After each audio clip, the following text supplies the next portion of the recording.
I'm Miss Thompson. And I'm Miss Grisham. We're here to read you your bedtime story. Today our book is I Need My Monster. It's written by Amanda Knoll and the illustrations are by Howard McWilliam. Y'all look closely at the illustrations because they are really phenomenal. Tonight when I looked under the bed for my monster, I found this note instead. Gone fishing. Back in a week. Gabe. What was I going to do? I needed a monster under my bed. How was I supposed to get to sleep if my monster was gone?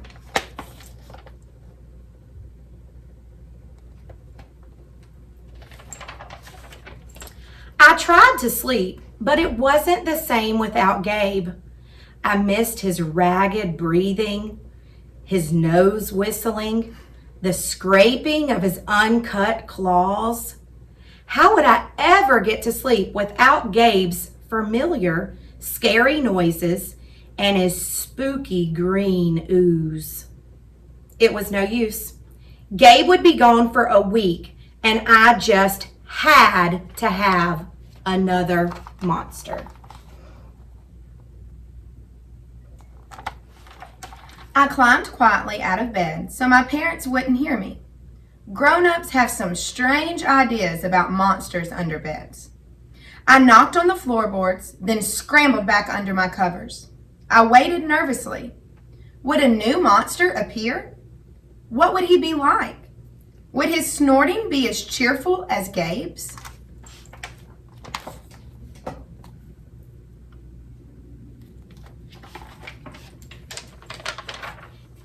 When I heard some creaking under my bed, I knew that the substitute monster had arrived. Good evening, said a low, breathy voice. My name is Herbert, and I will be your monster for the evening. Herbert? What kind of name is that for a monster?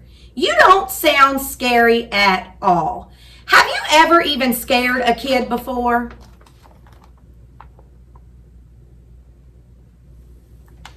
Well, no, but I have read all the best books on the topic. Do you have long teeth and scratchy claws? I asked. No, but I have an overbite, and I'm a mouth breather. Listen.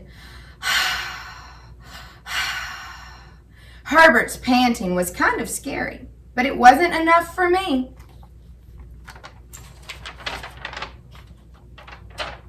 Listen, Herbert, I'm sorry, but I just don't think this is going to work out.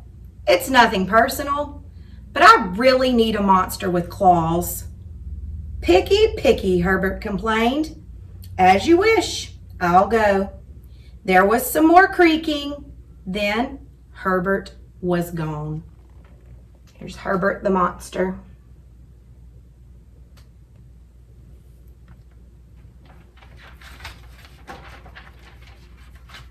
Some scratching warned me that a second monster had appeared. Good evening, he said in a high, silky voice. My name is Ralph. I understand you need a monster with claws. If you would please lean over, I will hold out an arm for inspection.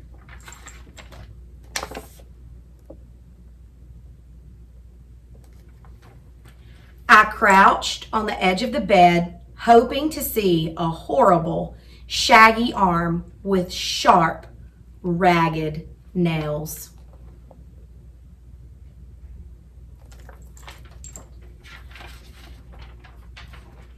Instead, I was surprised to see sleekly brushed fur with smooth, shiny claws. Excuse me, I don't mean to be rude, I asked, but is that nail polish on your claws? Yes, it is, Ralph replied. I believe professional monsters should always be well groomed. Check out his shiny claws.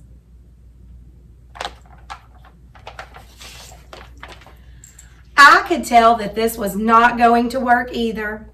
I'm sorry to disappoint you, Ralph, but I need a monster with scary claws, like Gabe's, I thought. I heard some more scratching, and I knew Ralph was gone.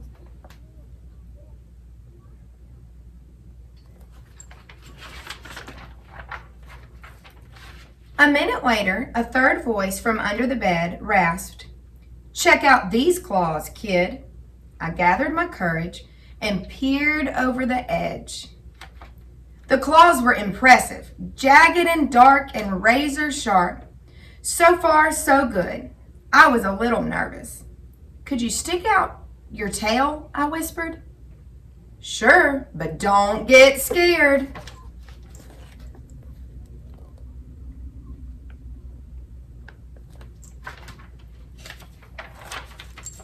I peeked through my fingers at the slimy tail slithering over the foot of my bed.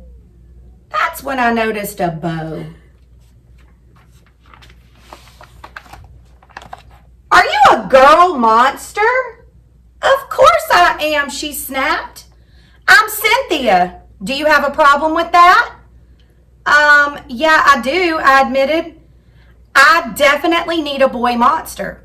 Boy monsters are for boys and girl monsters are for girls. Everybody knows that." "Well, aren't you a picky one?" she sniffed, and then she was gone. Here's Cynthia.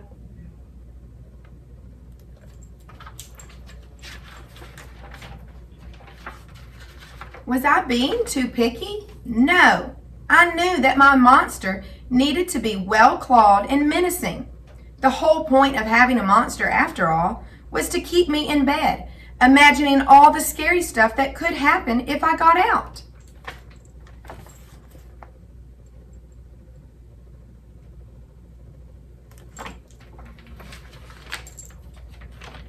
Then I heard a shuffling noise and some slobbering. A fourth monster was under my bed. "Hey, my name's Mac." One look at his claws proved Mac was a big, scruffy boy monster. I shivered. Maybe this one would work out. "Those are excellent claws, but do you have a long tail?" I leaned over to see. "No, my tail is stumpy," Mac slurped. "But I do have an unusually long tongue." "Why would I be afraid of a long tongue?" I asked. "Oh, I don't know," he said, trying to sound terrifying. "You never know when I might lick you." I fell back on the bed laughing.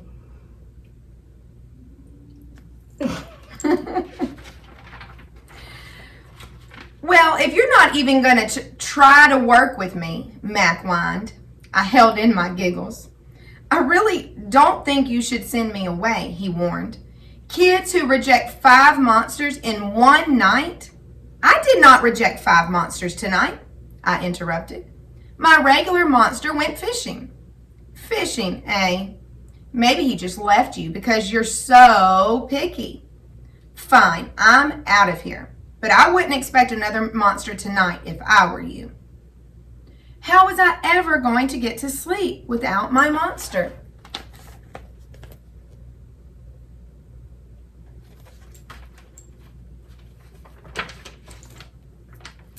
I was surprised to hear more creaking under the bed. Loud creaking with scratching. I thought no more monsters were going to appear tonight," I said. "Sorry, I'm late, kid." Whew.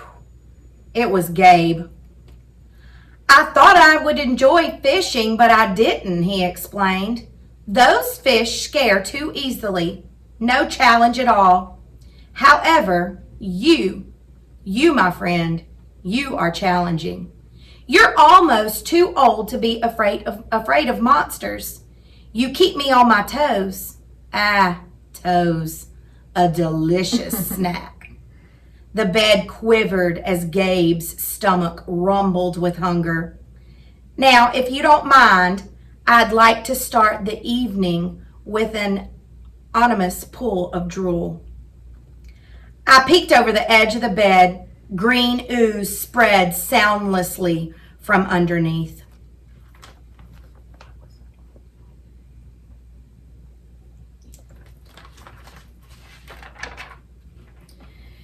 Then the bed trembled as Gabe unfurled his spiked tail. He was daring me to guess where he might puff up.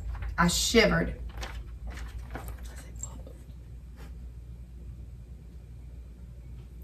That is a big tail. So, you had some substitute monsters tonight, Gabe said, sharpening his claws on my bedpost. Were you scared? Then Gabe started tapping. I could tell he wanted to know if I still needed him. No other monster can scare me like you. I giggled under my covers, pulled them up tight. Through the blanket, I heard Gabe's soft, comforting snorts. Ha!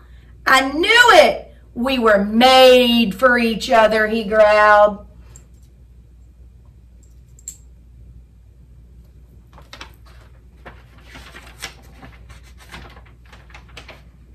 When my blanket started to slip off the bed, I knew Gabe was ready to eat. Now, if you could please stick out your foot, he said. I'd like to nibble your pinky. I yanked my blanket back up and scrunched my feet in so Gabe couldn't get them. No toes tonight, but you can have this, I offered, pushing a pillow off the bed. I didn't even hear it hit the floor.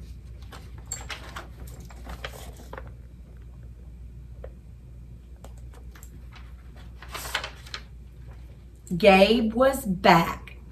The ooze was perfect. Everything was back to normal. I shivered again. I'd be asleep in no time. Do you have any monsters under your bed?